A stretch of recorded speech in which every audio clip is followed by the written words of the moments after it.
চলুন Mymensingh board 2025-এর HSC ইংরেজির দ্বিতীয় পত্রের ভোক্যাবুলারি সলভ করা শুরু করি। প্রথম শব্দটি হল ব্লেসড। এর মানে সৃষ্টিকর্তার অনুগ্রহ পাওয়া বা বিশেষ কোনো সৌভাগ্য লাভ করা। খেয়াল করি the country is blessed with বাক্যটিতে দেশের প্রচুর সম্পদের সৌভাগ্যকে চমৎকারভাবে বোঝানো হয়েছে।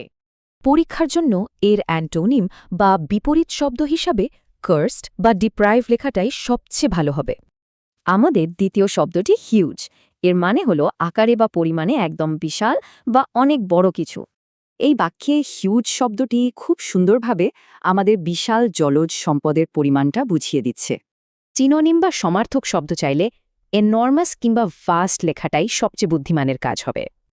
এর পরের শব্দটি হল ওপেন, অর্থাৎ এমন কিছু যা একদম খোলা, অবাধ বা সবার জন্য উন্মুক্ত।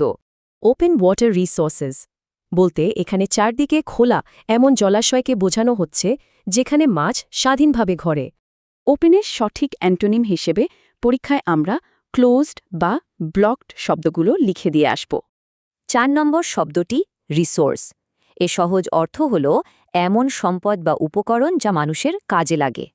যেমন এই বাক্যটিতে রিসোর্সেস দিয়ে নদী থেকে পাওয়া আমাদের অত্যন্ত প্রয়োজনীয় পানির সরবরাহকে বোঝানো হচ্ছে। রিসোর্সের সিনোনিম হিসেবে অ্যাসেট বা রিজার্ভ মুখস্থ রাখাটা পরীক্ষার জন্য সবচেয়ে বেশি কাজে দেবে। এরপর আসি নিউমারাস শব্দে। এটি দিয়ে খুব সহজেই অসংখ্য বা অনেক বেশি পরিমাণ জিনিস বোঝানো হয়। ঠিক যেমন এই বাক্যে নিউমারাস ব্যবহার করে দেশের ভেতর দিয়ে বয়ে চলা অসংখ্য নদীর কথা বলা হয়েছে। নিউমারাসের সিনোনিম হিসেবে পরীক্ষায় সবচেয়ে সহজ আর সঠিক উত্তর হবে ম্যানি অথবা কাউন্টলেস লেখা। আমাদের পরের শব্দ এরিয়া। এর মানে হল ভূমির কোনো নির্দিষ্ট অংশ, এলাকা বা একটা নির্দিষ্ট অঞ্চল। বাক্যে থাকা এরিয়াজ অফ ফ্লাড প্লেন্স ফ্রেজটি দিয়ে প্লাবনভূমির নির্দিষ্ট একটা ভৌগোলিক সীমানা বা স্থানকে পয়েন্ট করা হচ্ছে। এরিয়ার সবচেয়ে ভালো সিনোনিম হিসেবে আমরা রিজন অথবা জোন শব্দগুলো খাতায় লিখতে পারি। একেবারে শেষ শব্দটি হল ভাস্ট।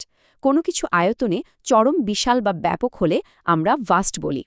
এখানে বাক্যটি খেয়াল করলে বুঝব ভাস্ট দিয়ে জলাশয়ের ঠিক কতটা ব্যাপক আর বড় আকার সেটাই বোঝানো হয়েছে। আর তাই ভাস্টের পারফেক্ট অ্যান্টোনিম হিসেবে আমরা স্মল অথবা লিমিটেড লিখে এই টপিকটি শেষ করতে পারি।